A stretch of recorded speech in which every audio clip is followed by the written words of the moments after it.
If you think that life in a medieval castle is all about dazzling balls and noble knights, I am here to tell you a different story. What if I told you that a king's morning began not with a royal decree, but with an aching back and a basin of icy water? What if the best way to fight moths was the toilet? Forget the fairy tales. Today, we won't just visit a medieval castle. We will live a full day within its walls, a day that will forever shatter your romantic illusions. Our journey begins not in the magnificent throne room, but in a cold, dim bedroom, an hour before the first hint of dawn. The air is heavy and still, thick with the scent of dust, smoke from a long-dead hearth, and the faint human odor of sleeping bodies. While you might complain about a mattress that's too firm or too soft, a castle resident would have considered a bag stuffed with straw the height of luxury. This was no soft feather bed. It rustled with every movement, its sharp stems pricking through the coarse fabric. By mid-year, the straw would be crushed into a lumpy, matted pad, turning a night's rest into a true ordeal for the spine. More affluent nobles slept on wooden frames with a rope mesh that had to be regularly tightened with a special key to keep it from sagging to the floor. But this only raised their suffering a few feet above the piercing chill of the stone floor. And forget the gentle melody of an alarm clock. The morning burst in with a furious crowing rooster from the courtyard, or, worse, the booming voice of a specially appointed servant, the human alarm clock, whose sole duty was to march through the corridors, bang on doors, and loudly announce the rising hour. But the true enemy was the cold. A deep, penetrating, bone-chilling cold that radiated from the meter-thick stone walls. In summer they were a blessing, providing coolness. But during the long winter, they turned the castle into a giant, inhabited crypt. This is why people often slept in their daytime clothes, frequently pulling woolen caps over their heads. The most resourceful ordered servants to pre-warm the bed with metal braziers holding hot coals, a risky maneuver that often left scorch marks on the sheets. The prickly wool blanket was a prized possession, and the narrow embrasure windows, covered with oiled cloth or stretched ox bladder, let in so little light that on a cloudy morning, the darkness in the room was nearly absolute. Climbing out of bed, our medieval resident faced the day's first test, a copper or wooden basin filled with icy water. Brought by servants the night before, it was now bracingly cold, a physical shock that could make your teeth ache. It was not a refreshing wash, but a daily trial of fortitude. There were no soft towels, you simply wiped yourself on the edge of your own shirt. For dental hygiene, you might wipe your teeth with a cloth dipped in salt and soot, or perhaps chew on a fresh willow twig to freshen your breath. Hair was a battlefield of tangles and knots formed overnight on the straw mattress, a battle waged with a comb carved from bone or wood. Some advanced castles boasted a revolutionary technology, a primitive form of plumbing with lead pipes running from the kitchen hearths. The idea was brilliant, but it came with one serious side effect. It forced residents to choose daily between dirt and slow lead poisoning. And then there was soap. Commoners used a harsh, foul-smelling bar made of animal fat and wood ash that was more likely to strip the skin than clean it. The aristocracy, however, could afford luxurious Castile soap made with olive oil. But the price was astronomical. Historical records indicate that one bar of this soap could cost as much as a whole sheep. Imagine washing your hands with something that, by modern standards, is equivalent to a new set of car tires. Next on the schedule, a visit to the latrine. And here, medieval ingenuity revealed itself in its most fragrant light. The most advanced solution was the garderobe, a small stone chamber jutting out from the castle's exterior wall, with a simple hole in the floor. All waste dropped directly into the moat below, becoming a welcome treat for local fish and fowl. But why was it called a garderobe? Because lords would hang their expensive fur and wool clothes in these shafts. It was believed that the constant draft and the pungent ammonia fumes were the most effective moth repellent known to man. A brilliant, if tear-inducing, engineering solution. For those without a private, moat-overhanging latrine, there was the humble chamber pot. It might be simple clay for a servant, or pure silver for the king, and while we worry about complex sewage systems, their solution was far more straightforward. The contents were simply tossed out the nearest window, often preceded by the famous cry, "Garde-la!" a warning to the unfortunate soul walking below. Privacy was a concept from the future. A king or duke saw nothing wrong with receiving ambassadors or discussing matters of state while sitting on his toilet chair. This was considered the highest mark of trust. If the ruler was willing to discuss the fate of the kingdom with you at that moment, you truly belonged to his inner circle. The king was so great that even his commode could serve as a throne room. After the morning trials came breakfast, less a meal and more a public demonstration of social status. The lord and his family sat at a high table on a raised dais. They received all the best: fine white wheat bread, roasted game such as boar or venison, eggs, and cheese seasoned with exotic spices like pepper and cloves, which cost a fortune. Knights and squires at the lower table settled for coarse rye bread, bacon, and porridge. Servants at the far end of the hall had to be content with pottage, a thick, bland stew of overcooked vegetables like turnips and cabbage. Bread was not just food, it was also the plate. Nobles ate off trenchers thick, stale slices of dark bread. After the meal, the trencher, now soaked in grease and sauce, was not discarded. It was given as alms to the poor waiting at the castle gates or tossed to the packs of dogs that constantly roamed the great hall. And what did they drink? Clean water from the well was a dangerous lottery. The main drink for everyone was ale or weak cider.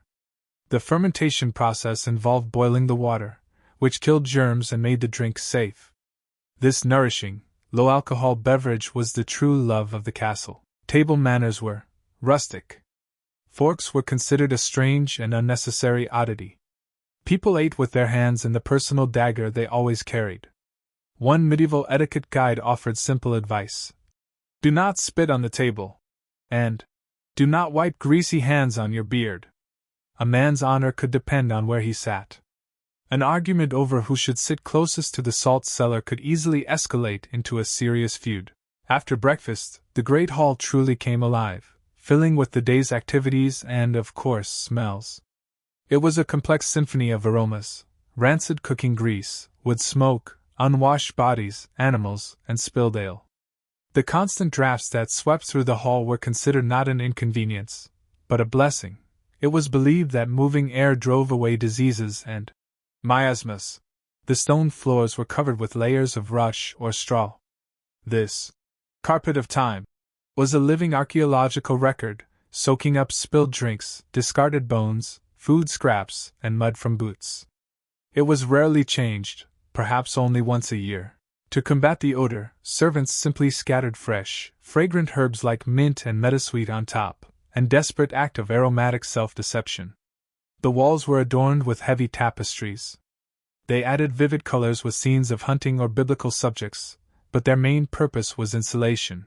However, since they were rarely cleaned, these silent, dusty witnesses to history became their own ecosystems, teeming with mold, insects, and even the occasional mouse nest. But despite all this domestic chaos, never forget what the castle truly was: a weapon. It was a fortress, always on alert. The ground around the walls was cleared into fields of death, to give archers a perfect, unobstructed view of any attacker. Ceilings above the gates were equipped with murder holes, through which defenders could drop stones, boiling water, or hot sand on uninvited guests. However, in peacetime, life required entertainment.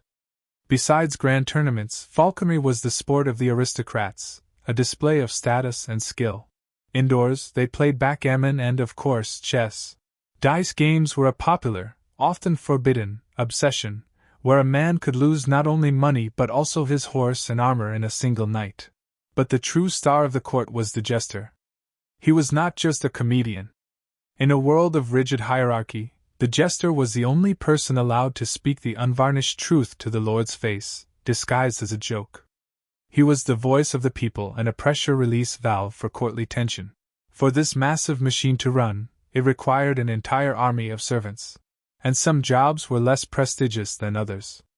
The gong farmer was the master of sanitation, responsible for cleaning the castle's latrines. It was a filthy, dangerous job, but surprisingly, a well-paid one. At the other end of the social ladder was the brewer, one of the most respected craftsmen in the castle. His art ensured the safe and constant supply of the castle's primary beverage. A mistake on his part could leave hundreds of people without a safe drink. The weaver was equally valued, whose hands created not only clothing but also those magnificent tapestries that cost a fortune. And then there was the chandler, who worked all day with foul-smelling animal fat to provide the precious, flickering light of candles against the oppressive darkness. In the kitchens, staff toiled around the clock. There were specialized roles, like the saucier and the spit boy, whose entire day was spent turning a spit in front of the blazing fire. Meanwhile, the guards spent most of their days in boredom, which was interrupted by moments of extreme, unexpected danger. So, who managed this entire complex system? Contrary to stereotypes, it was often not the lord, but his wife. While her husband was away at war or preoccupied with politics, the lady of the castle was the true CEO. Her day began with prayer in the chapel. Then, with a clutch of keys jingling at her waist, the very symbol of her authority, she began her daily rounds. She checked the grain stores, sampled the ripening cheese, and supervised the work of the weavers. She was the chief accountant, meticulously tracking every expense and planning food supplies for months ahead. She was the judge, resolving disputes among the servants. She was the head of diplomacy, receiving important guests, where a single misspoken word could trigger a political crisis. And most importantly, in her husband's absence, she was the military commander, responsible for the defense of the castle itself. History is full of tales of these formidable women who held sieges for months, proving themselves masters of strategy and courage. But if the castle inhabitants fell ill, they had to entrust their lives to the local physician. And this is where everything turned into a real lottery. Medicine at the time was based on the theory of the four bodily humors: sanguine, phlegm, yellow bile, and black bile. Any illness was viewed as an imbalance of these fluids. To make a diagnosis, the castle physician often resorted to uroscopy, a detailed study of the patient's urine, assessing its color and consistency. The treatment was equally bizarre. Doctors followed the doctrine of signatures, a belief that the external appearance of a plant suggested what it could cure. A heart-shaped leaf was used to treat heart ailments. A walnut, resembling a brain, was prescribed for headaches. For a migraine, you might be prescribed a powder made from emeralds. Surgical procedures were often performed by barbers, not doctors, and always without anesthesia. And bloodletting, whether with leeches or a sharp lancet, was considered the castle's universal remedy for almost everything. When darkness descended, the physical discomforts of the day gave way to metaphysical fears. Night was not just the absence of light, it was a living, breathing entity. Shadows danced in the flickering torchlight, and every creak of the massive wooden beams, every wail of the wind in the embrasures could be a sign of something supernatural. People feared more than just ghosts. They believed in incubi and succubi, demons that visited people in their sleep, and in werewolves that roamed the surrounding forests. Ghost stories were not just entertainment, they were a warning. For the solitary guard walking the dark, echoing corridors with only a torch to ward off the sea of shadows, it was a test of nerves even for the bravest warrior. Despite what Hollywood shows, castle dungeons were not overflowing with hardened criminals.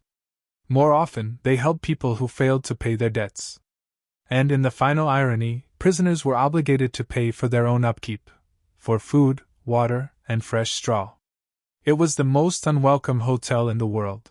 There was a special cell known as the oubliette, from the French word oublier, to forget. It was a bottle-shaped dungeon where the prisoner was lowered from the top and simply left. But even here, there was a hierarchy. The upper chambers with small windows were the luxury rooms. The damp, dark, rat-infested lower levels were strictly economy class. As the first rays of sun finally pierced the morning mist and the rooster let out its first defiant crow, the castle slowly awakened, ready to face another day of labor, danger, and intrigue. From the highest tower to the deepest dungeon, a new cycle of medieval life began. It was a life far from a fairy tale, but it was never boring.